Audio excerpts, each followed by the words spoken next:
ही आहे सुक्या बोंबलाची चटणी. आता हे बोंबील भाजून घ्यायचे, साफ केलेले, चांगले गॅसवरती खरपूस भाजायचे. मग याचे तुकडे करायचे बारीक बारीक, छानपैकी साफ करून. तुकडे झाल्यानंतर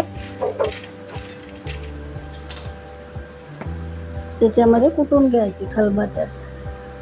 बारीक कुटायचे एकदम, आणि जास्ती बारीक बी नाही आणि जाडे बी नाही, मिडियम. ते कुटले जातात. आणि याच्यामध्ये मग टाकायची लसणाची चटणी, आणि मग ते पण बारीक करून घ्यायचं छानपैकी. असं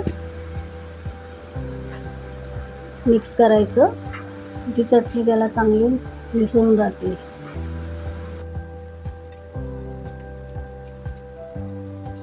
आता हे दुसरे घ्यायचे अर्धे, ते पण चटणीमध्ये कुटून घ्यायचे बारीक छान.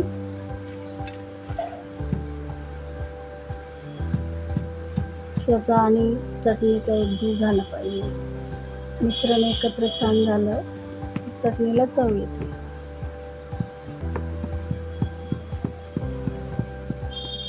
आता छानपैकी कढईत तेल टाकायचं आणि त्याच्यामध्ये चांगली मस्त फ्राय करायची, चांगली भाजून घ्यायची.